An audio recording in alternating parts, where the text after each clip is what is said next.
Hi, welcome to the Produce Reporters Week in Review.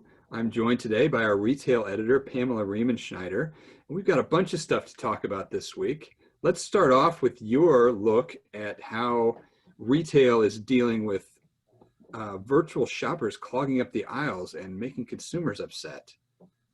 So this came out of a story from Business Insider, and those of us who follow Business Insider and grocery know that they frequently take shots at Whole Foods. And this time they interviewed half a dozen, somewhere around there, employees across the country to talk about the problem that Whole Foods is having with Amazon, its parent shopper, having these pickers come in and just, like a plague of locusts, pick the place clean. And they do it before the store even opens in some cases. And in other cases, these people are staring at their phones, standing in the aisle, trying to find things, and they have to come to a Whole Foods employee if they can't find it. It's just a complicated mess. But the thing is, I looked all over the internet to see how people are reacting to this. And of course, Twitter is all these people going, oh yeah, I hate it. Whole Foods shopping there is terrible. But Twitter is like a receptacle of gripes to me. It is the most negative social media that has ever been invented or existed. I know. I mean, everyone complaining about everything all the time. Yeah. So I actually stay away from Twitter for the most part because I don't really want it. I don't need that in my life. But anyway, so I saw that. So I decided to go to a little more credible source, and I went to Retail Wire's Brain Trust and looked at their discussion. And Brain Trust is a lot of retail consultants primarily, and they had the same gripes. It's ruined the Whole Foods shopping experience to have to navigate around all these in-store shoppers. And then I started thinking, like, wait a minute.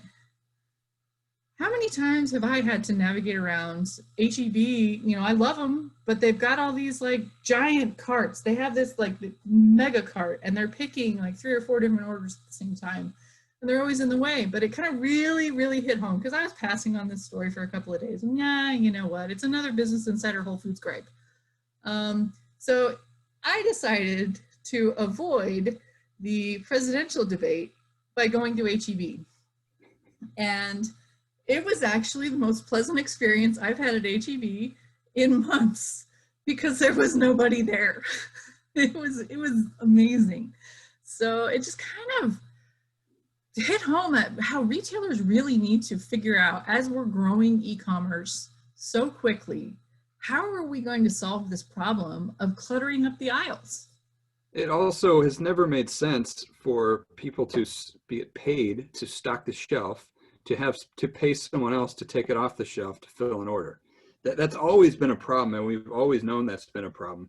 And there have been some solutions out there, but there still are way more situations of retailers still working through it than have long-term solutions. Do you feel like there's a critical mass of consumer demand that warrants retailers really investing heavily into this? Or do you think it's something that's kind of pandemic related and then it's going to fade away? Well, see, there's 2 different schools of thought on it. I mean, Kroger and Albertsons were already playing the long game on this. Kroger's been building these Ocado warehouses for a couple of years now. They don't even have one open yet. And the first one's opening in Florida, where Kroger doesn't even have stores. So that's a head scratcher. Kroger, are they going to do something in Florida that's going to fix this problem? Mm-hmm.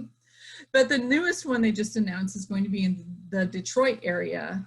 So this isn't Ocado, if you're not familiar with it, is a automated picking.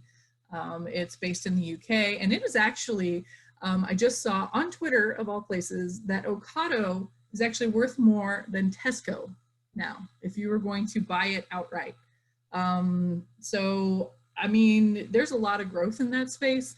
Albertsons is actually working with a different company, Takeaway Technologies, I think it's called, to build micro fulfillment centers in their stores.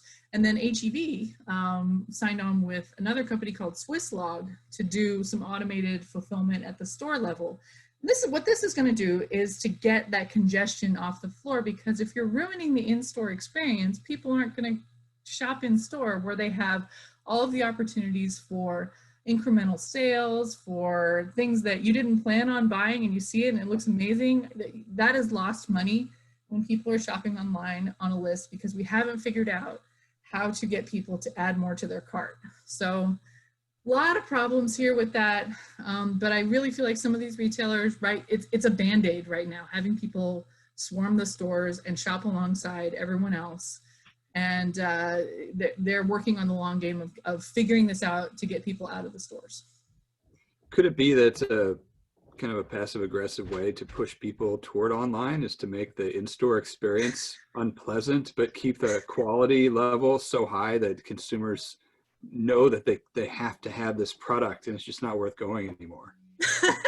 I don't know. I think that's a little much, but if you really think about it, every one of those pick in-store shoppers, it represents someone else who would be standing in front of the bananas, you know, that, so every one of those shoppers, there's a person or an entire family that isn't in the aisle. So yeah, you have to, a person with a cart full of kids. Yeah, a person with a cart full of kids, somebody who's really slow and reads every label. So, you know, there's a trade-off there. Those people are quick and efficient and oftentimes picking 3 or 4 different orders at the same time, representing 3 or 4 different baskets that aren't in your way.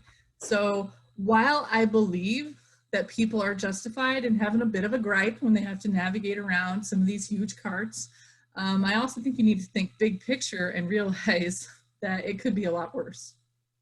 Yeah, well, it's kind of like driving. I mean, everyone else is terrible, and if it weren't for them, there wouldn't be traffic. It's not me. Not my problem. You know what? We don't have that problem. We work at home. Exactly. Well, speaking of at home, you attended a virtual conference this week, and it kind of segues into our next topic about conferences. What did you? That's right. It was not swag free. I got some stuff. Nice. Yeah. I like that hat. It's not bad. I'm jealous good of old that hat. Trucker golfing hat. Yeah, I was at the Blueberry Conference, the U.S. Highbush Blueberry Association. But anyway, they had it throughout the day. It was a lot of people kind of popping on and popping off.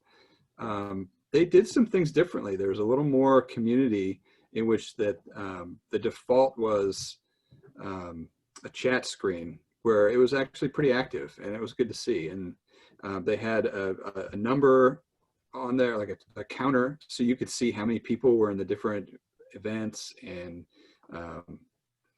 both in the chat and in the big picture, the general session type things. Of course, I was looking for stuff that was particular to our audience, not specific to the blueberry industry. And one of the speakers I saw was the berry buyer for Costco. His name was Todd Egan.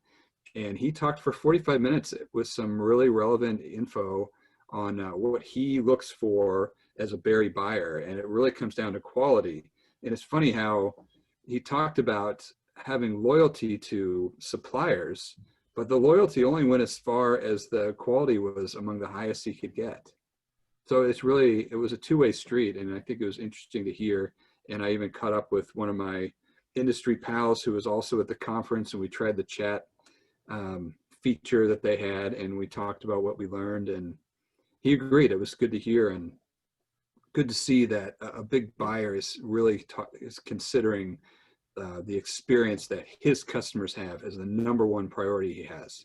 So, Greg, I have a quick question. What about blueberries does Costco's buyers say consumers are really focused on? He said that he would trade acidity for firmness, meaning firmness is the most important thing, and he'd rather have a hard, crisp, maybe slightly more acidic berry than he would like to have a soft, sweet, mushy one. Look at the size of these berries I just bought. Those are as big as golf balls. I know. What is up with these berries lately, where almost all the berries I just saw at the store today, I went to a couple of different stores. I got these at Sprouts. These are my eyeball. These are massive berries. Those are beautiful. The question is, how crunchy are they? Very sounds crunchy. That's good. Yep. Well, I think Mr. Egan would approve of that. Yeah, although this isn't a Costco-sized clamshell for sure. No, that looks pretty small. Well, it's nice to hear that the latest virtual event sounds pretty successful on the format that they used. Of course, the big test is going to be in a couple of weeks as the Produce Marketing Association's Fresh Summit goes virtual. Pretty much the rest of the trade show type conferences have gone virtual for the rest of the year, it seems like. But we just got an announcement this afternoon from the folks at Viva Fresh talking about what they're going to do with their conference scheduled for March in Grapevine, Texas at the Gaylord Hotel. And they have announced it's going to be kind of a hybrid situation where they will have a trade show, they will have a golf tournament.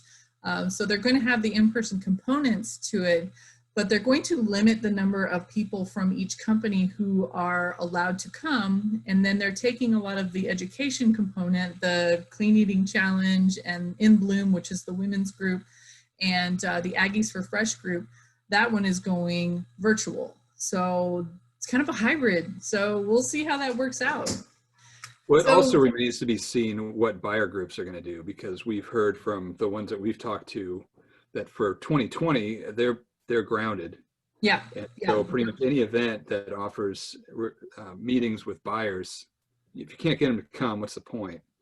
Well, We yeah, do and know for 2021, a lot of the grocery stores are really locked down as far as their employees go. They don't want them out there and exposed, especially with them being such an essential service.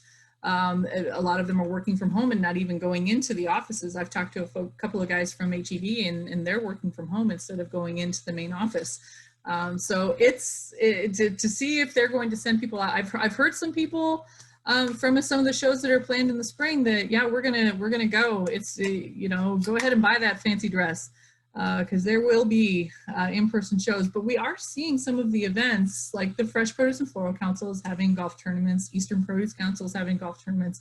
Golf is one of those things that you can get done and still follow protocols and still be safe doing that kind of stuff. I'm sure you're playing plenty of golf right now. we're trying to. All right, well, that's it for the Produce Reporter Week in Review. If you are not getting the Produce Reporter newsletter, you need to go to producebluebook.com and sign up. Okay. And enjoy your baseball playoffs. Enjoy your baseball-sized blueberries. That's pretty nice too. It's huge. I'm jealous.